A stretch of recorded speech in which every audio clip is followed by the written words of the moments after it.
Hello, everybody, and welcome to Fortress Comic News, episode 451. I am one of your hosts, Chris. I'm my co-host here, Mike. Hello. What's going on, Mike? Nothing, just back. Happy to be here. We have Solid Snake on the podcast. Or is he today. Liquid Snake? Or is he Liquid Snake? I don't know. Snake Plissken. Snake's back, so things didn't turn out so great with his first comic, and now we're going to talk to him about something that's actually, out on Comixology right now. So, good stuff. Yeah, looking really cool. Talk some shit about Tom King. It was a good time. It was a really good time. Yeah, I didn't even have time to talk about my issues with Jai Lee. So, yeah, I can't believe I didn't bring that up. Yeah. Yeah. It's so funny. So you guys will all get to this in the interview, but I knew where Chris was going. I knew exactly. It's exactly what popped into my head when he said that. It just blows me away that I'm the only one, or we're the only ones that have any criticism whatsoever. And it's so funny because we like different shit all the time too. Yeah. You'll be like, "Wow, I really didn't think that was bad," and I'd be like, "Oh, this is the best thing ever," and you're like, "Eh," but this is the one thing we've like. It's the one thing we've always been like. Tom King's just like. He's all right. He's good. Yeah, he's all right. He's yeah, he's all right. Okay. Let's just. I do have. It is story time, Chris. Yeah, I've got one for you too. Oh, cool. Do you want to go first? Oh, sure. Okay. So a trend that's going on online, and because I'm a blue collar man, I had to get one. By one, I mean 3. I have no idea what this could be. It's the Lowe's mini bucket. The fuck is? I need one of those. Okay. It's food safe. What is food safe? Where do you buy can it? At drink Lowe's? out of this bastard. You buy it at Lowe's? Yeah. $1.50. I need one. I need one for my Christmas tree. Dude, so no one I work with listens to this, so I can say it. But me and the guy at work are gonna get. You can get one without the lid, or you can get them with the lid. Oh my god. And we went and bought a bunch with the lids for our coworkers. Yeah. And so a bunch of different companies are doing this now. Okay. Ace also has these. Oh my god. So if you're an Ace man, or if you're a Home Depot man, you can get them there. Yeah. But Ace has them and they're white, and our company colors are white and yellow. So we got the Ace ones. We've got like stickers that fit perfectly over the logo. Oh, nice. So we're gonna put the logo of our company on it. And then we're going to like do something else to them, and then give them out to some of our coworkers as coffee mugs. That's awesome. Because like it's the perfect coffee mug. Yeah. Wow. And it's food safe. So that's amazing. Yeah. I had no idea what you were gonna hold up.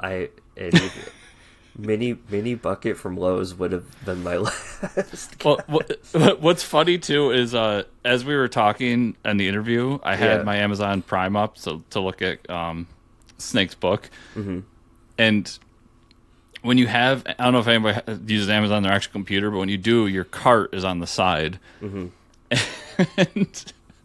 because I'm a crazy person, Klein Tools also makes buckets, but they make like ones out of leather and what do you call it? Metal? No. Oh. Anyways, they're more like cloth. Yeah, some sort of cloth. Okay. And leather. And they make miniature versions of those as well. And can you guess, Mike, what's in my cart as we were talking? More little buckets. Little buckets. This is like an episode of Rick and Morty or some shit. Little buckets. But that one's it's little and everything, but it'll fit perfectly. My my tool belt I put on my side is also a Klein tool belt. It clips onto my belt. Wow. So I can take it off when I'm driving. Yeah. And I'm gonna have it hanging off of that, so I have this little bucket. Nice. Put some coins in it, people, if you see Chris. Here's a coin for you. That's actually awesome. Now I gotta go. Now I'm gonna fucking have to drive to Lowe's next week just because I'm gonna buy a little bucket and leave. That's awesome. What I thought you were gonna say, I thought you were gonna hold up the Baja Blast pie. Oh no! So I thought when you said I bought 3 of them, I was like, oh no, Chris. Yesterday, me and the missus were hanging out. It was like our day together, and we just like I had to go do. She had to go to work for like an hour or two, and I had to go do some errands. And I came back and I was like, we need to do something for dinner, but I don't know what to do. Mm-hmm. So what do you want to do? And I laid out like 3 options, Taco Bell being one of them. Yeah. And I purposely didn't bring up the fact that that's there, because then I'd have to drive to Taco Bell as opposed to Grubhub, the other things I wanted. Right. Uh-huh. Oh, man. So that's funny. Because, yeah, we've been waiting for that one, but... Yeah. It's sold out everywhere now. It's crazy. Anyways. Oh, is it? Yeah. I have a comic book story. Anyway, so after all that, folks, I'm going to talk about comic books. I guess the reason why we're here. I think I told a story last time I went. I have this comic book shop near my house, and there's a handful of comic shops in this area. I'm not going to tell you which one, but if you live in this area, you've probably been there. You probably know who I'm talking about. But I think I told a story once that I walked in, and this guy just gave me his whole life story, why he shouldn't be working at a comic book shop and doesn't make any money, and these indie books don't sell, blah blah blah. And I just walked in asking for an indie book. It was like, okay, guy, I gotta go. So I've been looking everywhere for Barbaric, the Black Knight. It's the one shot that came out for the Barbaric series. Nice. And you can't find it digitally like all the other Barbaric stuff for some reason. Maybe they'll print all the one shots together at some point, but. So I go to the shop, I say, hey, I'm looking for Barbaric, and he shows me the other ones he has. He's like, oh, I might have ordered 2 issues of this, because we got one guy, he's like, the best way to do it is to get it on a pull list. I was like, well, I had no idea the one shot was even coming out. I was like, couldn't get it digitally. If you don't have it, no big deal. I don't want to order it. And then he proceeds to tell me why, ordering and bringing in books and letting them sit on the shelf and how it doesn't make him money. I was like, dude, I was just, and here I am spending more money. I'm buying the absolute editions that came out because the trades came out. Yeah. Or not the absolute editions, Absolute Batman and Wonder Woman. I'm like, I'm already dropping $50 here. Just let me leave, please. Well, it's like, dude, we know. Yeah. We know that when stuff doesn't sell, you don't make money. But also, I can't imagine why nobody wants to hang around and look at these books while you're berating the comic book industry. I will say, though, didn't get it there, Chris. Had to go to a big conglomerate, Newberry Comics in Albany, and because that's where they ordered more copies of it. So it's funny. Good stuff. It's fine. Dude, I go to a small comic book shop, too. You know what he does? Yeah. He learns his customer base and then orders appropriately to the people that come into the store. So even though I didn't, because of how fucked up everything is, I don't even know what's coming out from Vault right now, month to month, because there's no previews anymore, everybody. Right. He ordered one and put it aside, and when I walked in, he said, did you want the new Barbaric one-shot? And you're like, damn. I'm friends with him too, but he does this for customers all the time. This isn't something... He remembers things Chris really likes that Barbaric book. That's one of his favorite books. Yeah. One shot came out, he didn't order it. Maybe he didn't see it. Yeah. And now, it's hard, but it's a job at the end of the day. So just ahead, next month, Barbaric's new series is coming out. So I was I had no idea. It was already... really? Yeah, because I only saw the pre-orders up at Midtown Comics when I was looking for this book. There's a whole new series coming out, and I was like, Vault. It's we gotta figure that out. How to not having previews anymore really sucks. But, it's getting really bad. I would have never known that if you didn't just say that. Yeah, so I'm glad I told you. He probably would have ordered one for me. I'm not gonna lie to you, but yeah. Well, that's what I went down this rabbit hole to find which ones are digital, because Barbaric, we both talked about on the show, is one of our favorite books. Everybody, and I went on Vault's website looking for digital copies, and nowhere did I find on the Vault website that the new series was coming out. I found out by going on, to Midtown Comics and seeing the pre-orders for it. I was like, wait a second, what the hell? The Long Death. Yeah. Mm-hmm. Yeah, I just found it on Vault's website. Yeah. Yeah, I was looking last week, I think, but... I also need to know what the hell this is. Yeah. So, missing previews and disgruntled comic book shop owners are always a pet peeve of mine. But anyways... Yeah. So, you can talk about this, because I'm going to send something in the group chat real quick that I need your reaction to. This is the last one shot they did. But this is a special cover from their website. Uh-huh. Oh, hell yeah. Yeah, the... I did see this, the Berserk cover. Yeah, Berserk homage. That's great. They did a Berserk cover for it. Is amazing. Yeah. Actually, that might be this. No, the Black Knight. That's the Long Death. Yeah, I don't remember the chain ball thing. And yeah, I don't know. It's been a while, but either way, yeah, it's a cool cover either way. Go by Barbaric. All right, let's jump into the TV news. Deadline reported that Image Comics' Southern Bastards, created by Jason Aaron and Jason Latour, has been picked up for a Hulu series. The series will have Bill WQ, Nia DaCosta, and Matt Olmstead serve as showrunners and executive producers. Yeah, so I think we both read Southern Bastards, right? I've read like the first couple volumes. I was going to ask you. I wasn't sure if that would be a book you had read before. Yeah, I read the first couple volumes. Did you ever read it? I did. I read the whole. Okay. I read what they've done for the series. Yeah. Allegedly, they're going to continue it one day, but okay. Yeah, we'll see. Yeah, Latour has some issues they need to work out. Let's put it at that, everybody. I really love this book because it hits so many things for me. Like, it hits that kind of crime drama. Vampires. It hits that... Yeah, and it hits... no, this is the... Isn't this... Oh, no, this is the small town... Small town football coach. Small town football coach, that's right. Yeah. And the football coach, like, runs the town. Yeah. You're thinking... You might be thinking of Rednecks. I am thinking of Rednecks, but I did read this one, too. I read, like, the first volume of this one. Yeah. Yeah, I absolutely love this because it just hits so many of those things that I really love. So I recommend it. I know, like, however you handle these types of things, Latour has been accused of doing some terrible things. Mm-hmm. But I would hope that one day Jason would find a way to bring the series back and finish it because I think it's just one of his best that he's done. It's unfortunate that the artist got caught in something. Yeah, or did something, I should say. Yeah, but yeah, I'll be interested to see how they do it as a Hulu series. Yeah, I guess we'll see. I still need to watch that comic from a while ago, Revival, has an Amazon show. Oh, yeah. Remember I never read Revival, so I never really had a connection to it. And I kind of dropped off after like 20 issues. It was a Tim Seeley book. Mm-hmm. And it like wasn't getting anywhere after like 20 issues. I was like, okay, I don't know. It was too slow for me. Yeah, I've seen a lot of people talking about the series and saying it's good, but... Yeah, let's check it out. Can't read everything. Yeah, I can't. I started a new Sci-Fi series because there's not a whole lot of Sci-Fi new stuff coming out on Apple TV. There's a lot of good shows on Apple TV. It's called Pluribus. So I watched the first couple episodes, and it's from Vince Gilligan, who did Breaking Bad, everybody, and Better Call Saul. Oh. Yeah, so this is like his new show, and it's interesting. Like the first episode's really creepy. It has to deal with like we make contact with aliens, and this isn't spoiling anything. This all happens within like the first 10 minutes, but the aliens are actually like a virus that you contract, and it like kind of takes everybody over like a hive mind in the first episode. But it's weird. It's like a dark comedy, so it's almost like.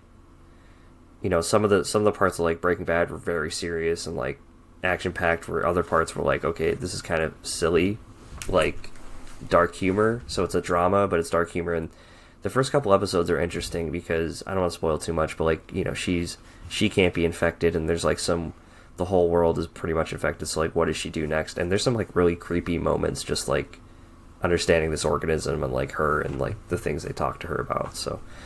It's an interesting show. 2 episodes in. It's like horror sci-fi.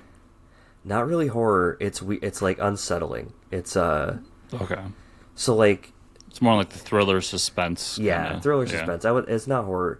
The first episode is really unsettling because it can like it's basically a hive mind. So like everybody can be watching her at all times, and like people will just be like staring at her and stuff, which is creepy. But then once they start interacting and talking. Her and the hive mind are kind of like a little like more silly. I don't know. You have to check it out. I do really like it though. I think it's a cool premise. Cool. Yeah. Let's go to movies. You watched House of Dynamite. Was that the Aaron Sorkin movie? Did he do that? Sorkin write that? I know it's the guys who made like Hurt Locker and all that. Oh, okay. Maybe that's who it was. House of Dynamite. Yeah. It's a Netflix writer. It's a Netflix movie. Netflix movie? Okay. Idris Elba's in it. Oh, really? A bunch of other people you know. Cool. No, it's Noah Oppenheim. Oh, okay. Wrote it. He's written a billion things, but okay. So what do you think?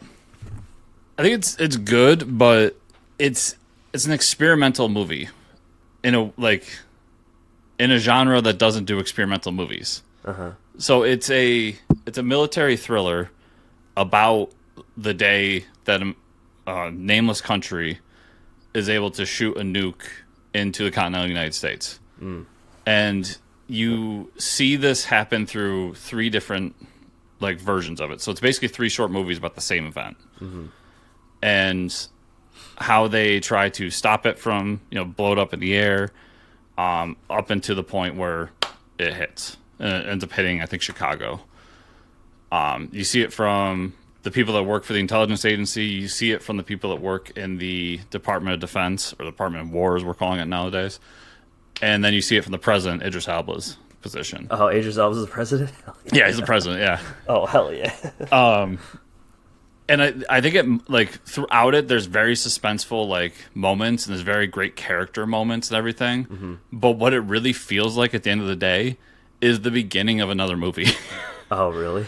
It feels like the beginning of something, because it literally, I guess spoilers for House of Dynamite, but if you watch any preview, you know how it ends.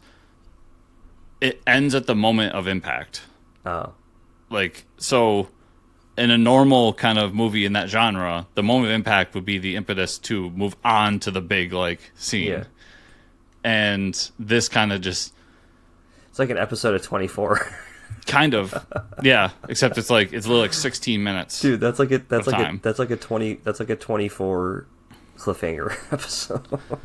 So I think it's good, but it's so strange and unique because it's doing something it's experimenting in this genre that's known for these big action-packed war moments.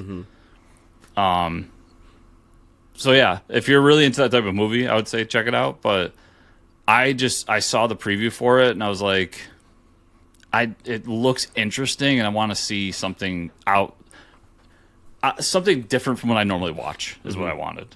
Yeah. And honestly, I want to watch Frankenstein even more. Oh yeah. I kind of wish I spent the time watching Frankenstein in hindsight, but I still am glad I watched it because it did get me out of watching the same old thing over and over again. Yeah, that's true. Type of feel. So I wanted to say that I almost done rewatching Stranger Things, but the new season starts end of this month, and I want to just put out my theory out there because you've watched it all, right? Yeah.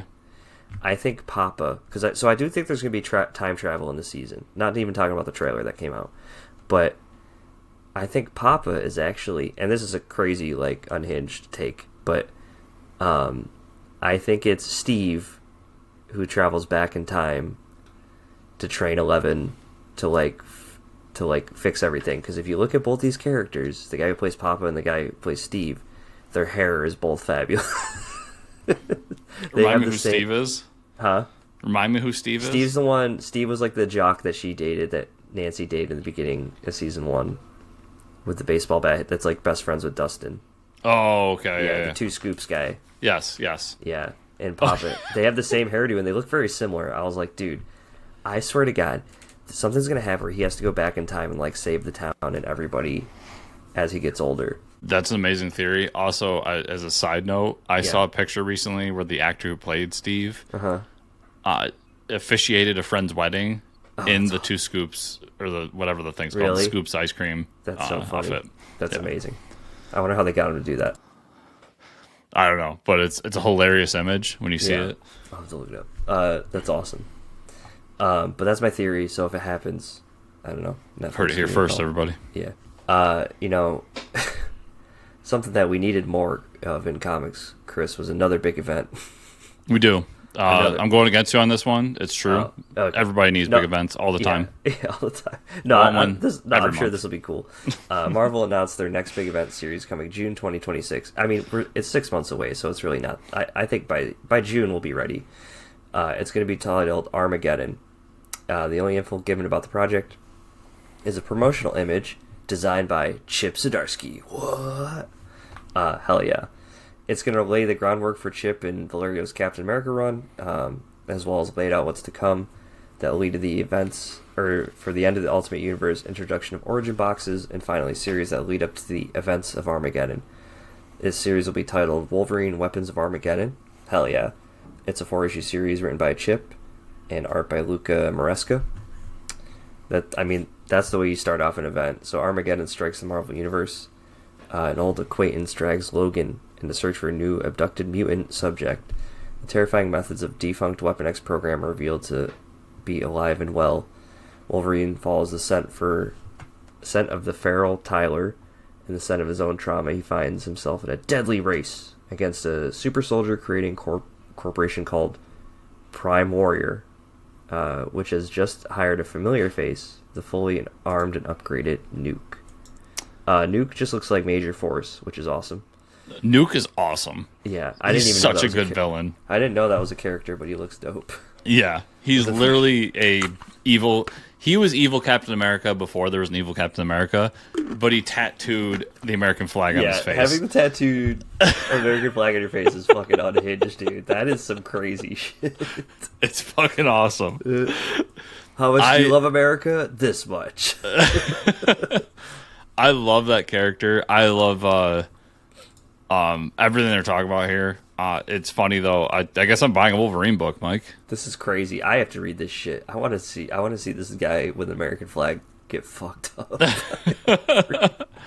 This sounds so awesome. What the hell? I think it's so funny. Chip comes back. Chip left Marvel for a while. He comes back to do Captain America, and then just immediately they give him the big event book that's going to lead out of like everything happening, including the biggest thing that happened in Marvel in a while, which is the end of the Ultimate Universe. Like, come on. Yeah. It's awesome. I love it, and really cool. I'm so here for it. That's the way to do it. Marvel announced after the success of Punisher Red Band, the Punisher will get a new ongoing series from writer Benjamin Percy and artist Jose Luis Suarez. Crime's worst nightmare returns. As unflinching and uncompromising as ever, Frank Castle's memory is damaged, and he's hunting for answers. And criminals alike, he'll get more than he bargained for. As both the notorious and bloodthirsty Jigsaw returns, with the Punisher dead in his sights. So Punisher's getting a new book. Only thing I'll say about this, because I don't think any of us care about Punisher, but I think Marvel learned the wrong lesson when Punisher Red Band was popular. Yeah. Which is that you go back to the Punisher Max model. Right. Snake just talked about Garth Ennis and his Punisher Max series. Go back to that model with Red Band.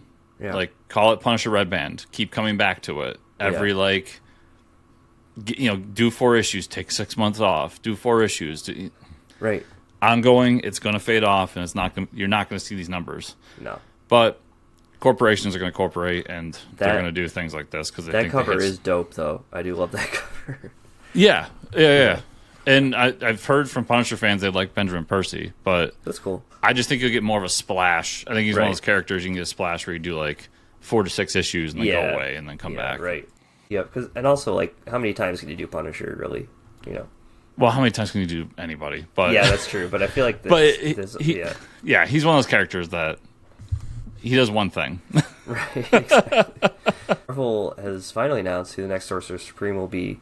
Following the events of One World Under Doom, it's going to be Wanda Maximoff. She's going to lead her own new series titled appropriately Sorcerer Supreme, from writer Steve Orlando, artist Bernard Change. So she's Sorcerer Supreme. I think that's a cool idea, and like the way those covers come together is pretty neat. All 3 of them. Yeah, the 3 different series they're kind of wrapping out of this. I think Wanda's deserved this title for a while, and I would like to see her hang on to it for a minute or two. I mean, it'll go back to Doctor Strange eventually. Yeah, for sure. But it's cool to see her get it. And as much as I'm not a Steve Orlando guy, I'm also not a Wanda guy, so I wasn't going to read this book anyways. Yeah. But good for him. He's been writing Wanda for a while now, and now she's going to hit the big stage with a big title. And good on Marvel for giving it to him, because the people that like Wanda like that book, and it's his, he deserves the shot. Not saying he's not a no name or something. He's a big name, but he's been in those trenches. He deserves to be there when it gets big. Yeah, for sure. Yeah. This is kind of cool. DC announced that in January they're releasing a series of punk rock variant covers for pretty much all their titles: Action Comics, Superman, Superman Unlimited, Supergirl, World's Finest, and Justice League Unlimited. Yeah, these are pretty cool. I feel like we haven't gotten some cool variants. They used to do this like every month, I feel like. But these are pretty dope. It doesn't feel like it's every month, but it's every so often. Remember we used to get like the action figure variants and all that stuff? Like, this is kind of cool. Dude, when I was going through my old collection and like reorganizing everything, like, remember the movie poster variants and like I've got the Aquaman Free Willy variant cover. Oh, dude, those are so funny. There was an alien one. Remember that one? Was it Green Lantern alien? Yeah. Yeah, they used to be more monthly where they had an idea that they did line wide. Now it feels more like here and there, and I guess technically every book DC puts out has a variant, but I'm not paying the extra $1 for your variant. Yeah. Right, for sure. I might buy the Superman Unlimited variant though, because that's the Mike Allred with Superman dressed all punk rock with the safety pins everywhere. Yeah, that's pretty awesome. It's pretty sweet. Yeah, there's some that are better than others, but that's one. I like the one in the bottom right corner through. I think Justice League. Yeah, that's the Justice League one. Yeah, I think the World's Finest one is okay. Supergirl one, I could take or leave. Yeah. The Action Comics one, I do not like at all. And the straight Superman one, I think they had to do because of why they're doing this variant, which is the Superman movie. Right. But it's still a cool idea. Yeah. Taking on the Sex Pistols cover. Yeah, that's cool. I think it's awesome. Yeah, love it. DC released their first preview pages for the upcoming Batman Deadpool crossover, folks. So yeah, we got the Deadpool Batman. Now we're getting Batman Deadpool. Those pages are amazing. I mean, the art. Well, the opening pages for Dan Mora's art. Those first few pages is amazing. I was gonna say, it confirms to me that I absolutely love Dan Mora, because I could read him drawing Deadpool. Please don't, Dan Mora. Please don't. Yeah, but right. I could read him doing just Deadpool, because I think the pages of just Deadpool, that first page especially, like, is so fucking cool. Yeah. And I guess I don't know if they announced it. I mean, my memory is terrible, but Court of Owls confirmed. Yeah, that was that is funny. I didn't think about that. I mean, yeah, there's a giant owl behind them, so it says pay attention. Yeah. So maybe. The other pages, I think the Dan Water page for the Doctor Strange Constantine page is cool. Yeah, I'm excited for that. And the final page, probably the one I'm least looking forward to, which is the Static Shock Miss Marvel page. Yeah. But I like the art. The art's really cool. Good for that. Yeah. Except for the one panel of the woman looking up. The lady looking up. With she looks like a monster. Yeah. They do a really good. I was looking at that. I was like, why is the lady wearing a ski mask? But she does a great job of drawing Static and Miss Marvel. Just needs to have more people with masks on. Apparently. This is terrifying. It's got haunt my nightmares. It's like a jump scare. That's good. Yeah, I'm excited for this. I really like the first one. I'm stoked. Image Comics announced that Inferno Girl Red is getting a second series from writer Erica DeRusso and artist Matt Groom this December. The Infernal Girl Red Book 2, Cassia has become Apex City's blazing beacon of hope, but even heroes can't outrun their past. Still reeling from devastating loss, Cassia faces the fallout of her own victories as a mysterious new threat emerges. Who are the enigmatic twins? What dark designs do they have for Apex? And what revelation will shatter everything Cassia thought she knew about her power, her city, and herself? Yeah, it's a lot for a Power Ranger character, so so they really dig quite deep for that shit. No, this is cool. I know you're off the massive verse. No, yeah, for sure. I'm still on board, and I thought the Inferno Girl Red, that first series, was I did really like that. Yeah. That was one of the better things to come out of it. As far as the side books go, I still think Radiant Black's the best that they've done. Yeah. So I'm here for it. I'm still on board with the whole massive verse, I don't even know though I'm like 3 or 4 months behind in all the books. But I couldn't keep up with all of it. And this one looks like it's a different girl this time, but maybe it's just the art. I think it's just the art. Her design of her suit is different and stuff too. It looks like. Yeah, they've done so. They keep doing crossovers too. Mm-hmm. So I think it's hard for me to keep every continuity inside, but I think one of the crossovers, the suit got changed. Oh, okay. Yeah. It does say Massive Verse right under book 2, which is good. And this looks like it's going to be, which is going to be weird because that means it's not going to go alongside my other Inferno Go Red books, but I think this is going to be normal comic size as opposed to the oversized. Oh, yeah. Weird. Because of the trade dress and just how it's set up. They really just need to come out. They just need to come out with like an absolute all Massive Verse stuff in one book. Sooner than later. That'd be a bunch of omnibuses. They're going to be like 4 omnibuses. You can't keep track. I think just Radiant Black has enough for one omnibus right now. Yeah, that's crazy. Yeah, they're on like issue 40 now, right? Yeah. Yeah. It's wild. Yeah. Dark Horse Comics announced a new Magic the Gathering comic titled Untold Stories Jace from writer Michael W. Conrad, artist Caitlin Yarsky. Caitlin Yarsky of the show, what up? Michael W. Conrad of the show, what up? Yeah, I know, I was going to say that too. So that's awesome. So two guests of the show doing a Magic the Gathering comic for Dark Horse. I actually knew about this comic from my Magic the Gathering, circles, but super excited. Jace is a huge popular character. Jace Beleren is the most talented mind mage in the multiverse, a master of telepathy, illusion, memory distortion. Jace's heroic feats are tainted by a duplicitous past that threatens to unravel him at any given moment. Dive deep into Jace's most lost memories to uncover the manipulation by his mentor, Tezzeret, in pursuit of dangerous magical artifact, with the potential to reshape or destroy the multiverse as we know it. Yeah, this is dope. Really, really happy for this team, and can't wait to talk to them about it. Maybe hope in the future. So that'd be sick.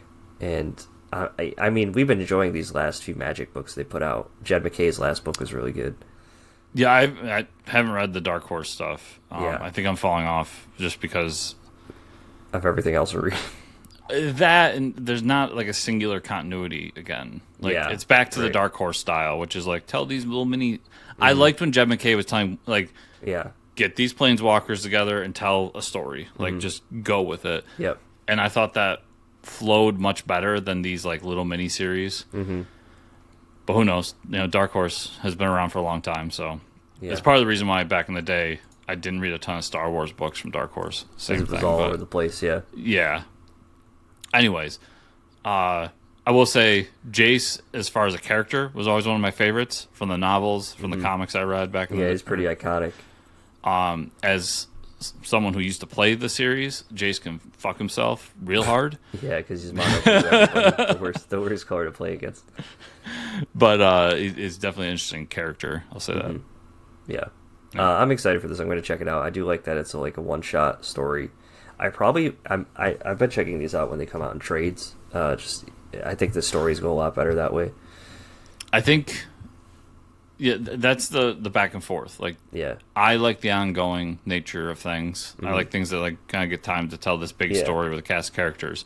Some people just want one shots or mini series that tell a quick story and leave. Mm-hmm. Maybe Dark Horse has probably seen over the years that people. I mean, look at Hellboy. Right, how they're done. They've probably seen that people prefer that, or at least their audience does. So right. And where I'm at with Hellboy, where I've like read through like 2 omnibuses of it, I almost feel like I'm at that point where I could just pick up one shots now and be like, I could just read this when I feel like it, kind of thing. Industry rumor: there's gossip in the world of comics that Brian Michael Bendis himself is returning to Marvel Comics in 2026. The rumor started from a source that journalists are calling a high-level comic book industry executive. No one knows what he would be working on, but they say it could have to wait until New York Comic Con 2026 for an official announcement. So what do you think he could be returning to if he is going back to Marvel? So first, I want to say a lot of the articles you read are like, who better to bring back the Ultimate Universe than Bendis? Oh, yeah. They'll let it, listen, the Ultimate Universe will be back one day, everybody. Right. They'll let it lay for a little bit. It's not going to be a year and then it's back. Yeah. I could be wrong, but I don't see it happening. Yeah, right. I'm not 100% sure because where do you slot him in? Right. Um, yeah, there's no room for him. X-Men. It's also tough because that far out, I don't know what books are wrapping up. Because right now, if it was like early next year, I'd say, well, Daredevil's wrapped up recently, and we don't have a book on the. It sounds like this June event will be wrapping up by then. Yeah. There's a lot of things. I will say this though, Brian Michael Bendis at Marvel was both good and bad. Mm-hmm. He did a lot of cool things. I liked his Ultimate stuff. I liked Miles Morales. I liked his Avengers stuff. I hated his Moon Knight. I liked Jessica Jones and some of those characters. Like, he created some iconic characters. He ushered in iconic characters. He did some great things. I think near the end there, he was getting a little long in the tooth and needed a change. Unfortunately, it didn't seem like DC was that good of a change for him. But we'll just have to see. I haven't been following his books recently because I think his Dark Horse stuff has been... I tried a few of them, and I just wasn't digging them. But I got to see what's announced and what he is. I don't know what it could be, though. I just don't know. It's too far out. It's way too far out. Too many things are happening around then. Because for all I know, it could be Jed's getting ready to wrap up Avengers, and they're like, hey, Bendis, you want to do Avengers again? Right. Not saying that's what it is, but like for all I know, that could be happening. Yeah, you don't know. Yeah. Because they're not going to hold Daredevil off for a year for Bendis to be ready. Like, no, that's crazy. Yeah. All right, let's talk about what we read last couple weeks, Chris. Well, I'll tell you, Mike, I'm becoming a proper comic book influencer, and I don't read comics anymore. So that's exactly how it starts. Before we talk about some of our books, I haven't caught up on the last. I have the last two Barbaric one shots here. I got to read those. I read issues 1 and 2 of Dino Knights. I really like that. The physical issues that I got. I read Destroy All Humans Volume 4.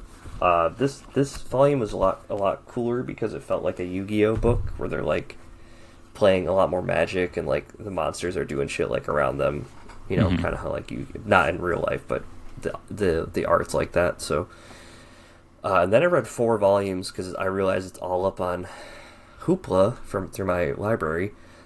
Something is Killing the Children by James Tynion IV. Yeah. Because that's just you liked it. Yeah, it's been a horror book that's been out there that I wanted to read for a while, and they have all of them on Hoopla through my library, and it's really quick read, but it's really good. I'll say it's an awesome story, more action than I thought. Horror, like there's obviously there's these monsters that eat children, and there's a secret society that protects them. It's a lot more on the secret society side once you get further volumes in, like how the society was started. Each one of them wears a bandana that's like a special set of skills that they have to kill monsters. I really like it, and they mention the fact that there's dragons in this world, so hinting that we might get to see a dragon eventually as one of the monsters. It's a really cool story, and James Tynion's like built this incredible world.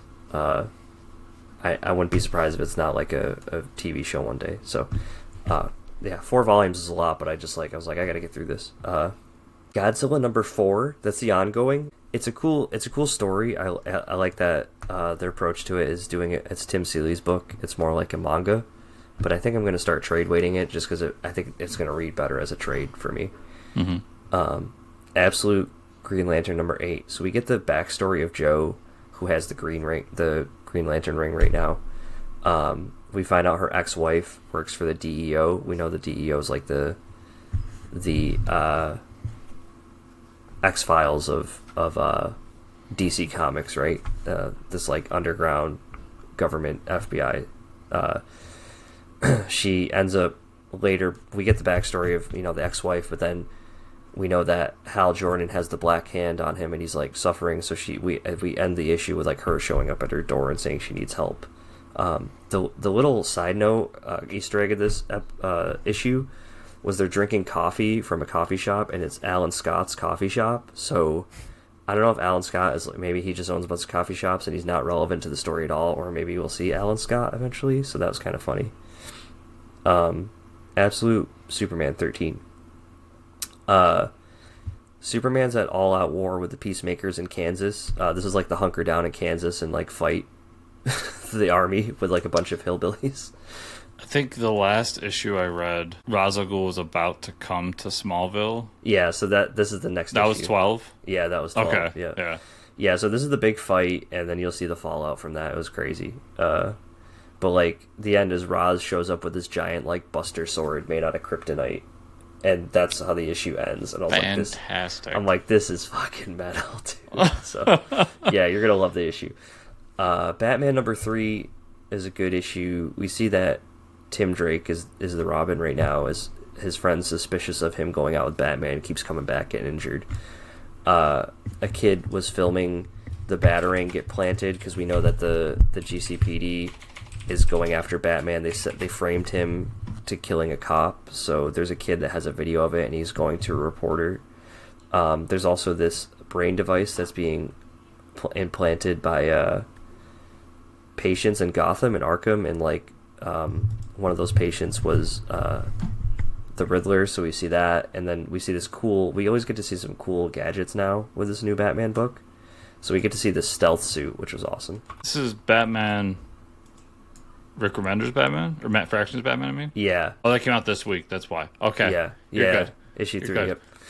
I didn't go to the comic shop this week, everybody, because I'm a terrible comic reader now. I'm sitting here going like, I didn't get this issue, what the fuck? Wait, how did I get this? DCKO Night Fight number 1. Batman is alive. What? Yeah, we knew he was alive. Of course, he had Bullshit. He had a boom tube built into his suit that if something happened to him would teleport him back to Earth. There's some crazy back. It is a Batman shit. Yeah, it was the armor. He was like, good thing I wore this armor that like had a boom tube built in. I was like, what the fuck? I love it. Dude, yeah, comic book science. Grant Morris the fuck out of that. Yeah. So it brings him to the wrong Earth, though, where there's like, or the future, that it's Dick Grayson, like, running the world, like, running the, like, this Batman, like, it was a world where, like, Batman's legacy infects everybody, and everybody gets trained to be Robins, and, like, Dick Grayson's the head Batman, and there's Robins all over the world. It's really weird, and Batman shows up, and they like start beating the shit out of him, because I guess like I think like Bruce Wayne was a piece of shit in that world or something. It was a crazy issue, dude. I was like, what? Where is this? And so now it's him and Batman and Nightwing are gonna fight, which is God damn it, Mike! Now I gotta buy it, dude. It's crazy. I think what happens is I think he realizes he's in the DCKO. I think the DCKO is everybody gets on an Earth where they have to fight either their past or like their demons. So he's like fighting. I don't know if he doesn't get anybody to fight, so they put him on this Earth, but he's like fighting Nightwing, and that's like the next issue is like they've like got on a rooftop and they're gonna like duke it out. I don't know, crazy. But there's an awesome scene of him fighting like 4 or 5 Robins at once.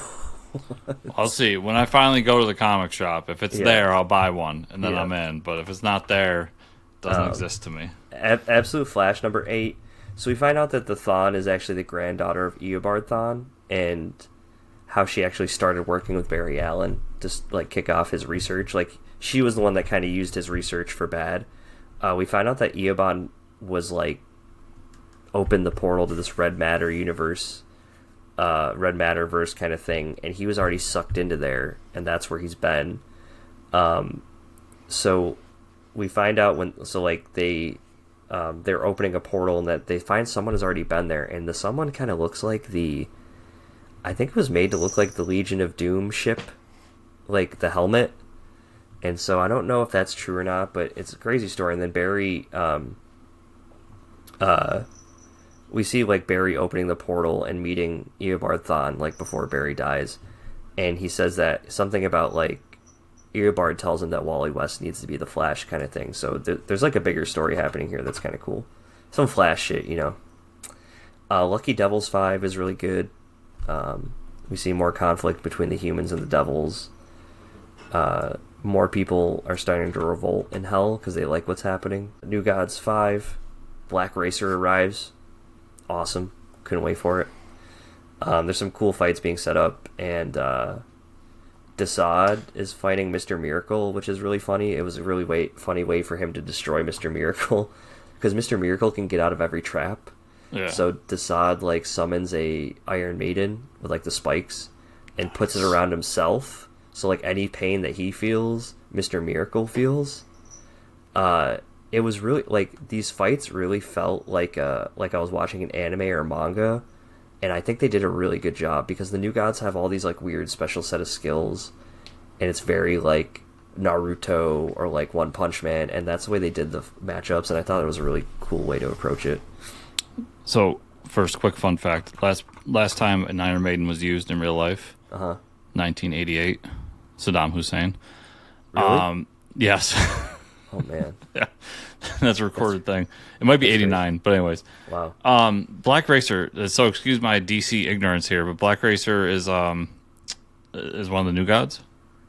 Yeah, they showed it as like they kind of like showed that he takes up a mantle or like that he was working with the New Gods. Yeah, at least that's what they have in the story. Yeah, I just thought he was just like a force, like he was just a thing. Like I think the Reaper or something. I think he's like, but he's part of like New Genesis or some shit. So okay, yeah. So he like came down to Earth as a human, and then he like the human realizes he's a Black Racer. I don't. It's like some weird space time shit. But it's been a crazy good story. So I think Ram V knows what he's doing. I mean, but handling properties like Swamp Thing and then getting New Gods, he's really made some crazy stories. Well. And then Absolute Batman Annual #1, Daniel Warren Johnson doing the art on this book. Holy Christ. Daniel Warren Johnson, I never thought I'd want him doing the art so bad. It's so badass. It works so well for Absolute Batman. Yeah, it does. The page with him breaking the Nazis' arm is so metal. I think the art and the story was really it was crazy. It was definitely Absolute Batman. He takes out some neo-Nazis trying to mess with like homeless immigrant encampments. I mean, it was so satisfying to watch him break a Nazi's arm. I thought that was awesome.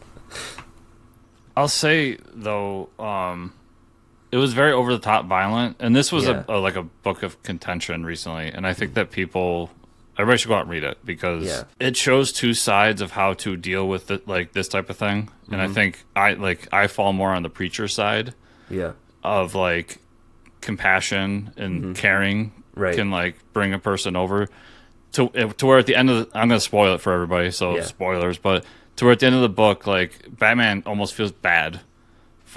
Actually does feel bad because he breaks down crying because of what his father said to him and because of what he just did. Yeah, he literally just like broke everybody's bones. Like he let his anger and frustration out to the point where he like almost killed a bunch of people. So I think all the chatter about this issue, it's a typical like read the book and then make a decision because everything you've said on both sides, none of you read it. Yeah. No, but it's just like it's definitely bringing attention to current. I mean, it is very like current problems, current issues, and like you said, and how to be compassionate from one side or just like brutally. It's also modernizing an old Batman story. Yeah, because there is an old Batman story where he fights the literal Ku Klux Klan. Hell yeah. And even the cover like mimics that story. So it was Daniel Warren Johnson's way of doing it and saying like. Yeah, he says a lot of political things in here, but I think everything falls within the realm of Batman, who the character is, and all that. Oh yeah, and Daniel Warren Johnson's art was just metal as fuck. Yeah, and I really liked it, even through some of those more intense moments, because I thought that he went over the top for a reason, and it was to show the preacher's side of it as well. Like it's a great story. Yeah, and the backup story was kind of whatever. Yeah, that was. I'm not really quite sure. Like Black Mask gets Venom, I guess, and then has Uzis. I'm not sure what really happened. To be fair, yeah, I don't. Yeah, but that's all I got to the last couple weeks, Chris. Okay. Oh, I got two more, everybody. So. Hell yeah. Marvel Zombies #2, Mike. Nice. How's that? I really like it. It's the last issue was the birth of the Marvel Universe, so it's kind of like speeding up the Marvel timeline and the zombies. So it was like the birth of the Marvel Universe. What brought about the zombies was the Fantastic Four. The radiation turned them to zombies. This one fast forwards, even though it's done in like a matter of days, it fast forwards the timeline to Secret Wars. So Spider-Man and a few others find this base outside of space and time that's on War World, where they find a bunch of people that come together and try to fight against the zombies. And they have a quick battle. They lose someone along the way, and seems like the next issue is going to speed up to... Oh, and it ends with Phoenix, everybody. So the Phoenix gets in here, too. And then it says the next issue, it shows a zombified version of Infinity Gauntlet. So Hell yeah. Zombie Thanos coming up. Fun zombie book. I read every Marvel Zombies book. I like it. And then I read this because I thought you would have read it, Mike, but Barbaric the Black Knight. No, I got it. I literally just found it like yesterday afternoon, so I haven't read it yet. Like the other one-shot. Okay. Well, there's two other one-shots, right? There's one that does have Owen in it. Mm-hmm. Where yeah. But there's one where it's just the female protagonist. Yeah. That's what this issue is.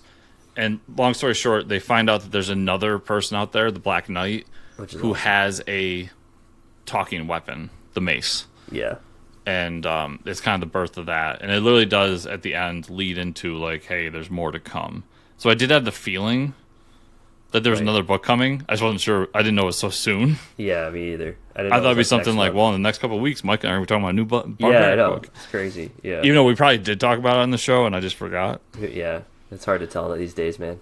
But at the end of the day, it's not the best Barbaric story, but it was cool to be back in the universe. Yeah, it's more Barbaric. Because I love this universe. But to be honest, I will be more excited for a series that has Owen in it. Yeah. Even as much as I like all the female characters, I think they're good. I think their power set's really cool together. Mm-hmm. And it does tie into some of the things like the one character who came back from hell with Owen. And that's cool. And some of the other people. So, nice. Yeah, really cool. A lot of action, a lot of blood. Yeah. Cool book. Barbaric's an amazing title, everybody. Yeah, it is. I didn't realize there's 4 volumes already. Yeah, it's awesome. So everybody go out and get those 4 volumes. Like now. It's an amazing book. Yeah. That's the best $80 you could spend. Yeah, the trades are not cheap from there. Standard $20 a pop. Yeah. I think that they do those like mini ones too, like the ones that are like manga sized. That's a good idea. So if they do, those are probably like $10. So I think those are great. More of those. Yeah. Mike, that was everything I read this week. Where can people find you on the internet? You can find me at Fortress Ricker on Twitter /X. Where can they find you and or the show? You can find me on social media, whether that's X, Blue Sky, whatever, at Fortress Chris. Also at ChrisComicsCorner@substack.com. You can find the show at Fortress Pod on X and other social media networks, as well as the FortressComicNews.com.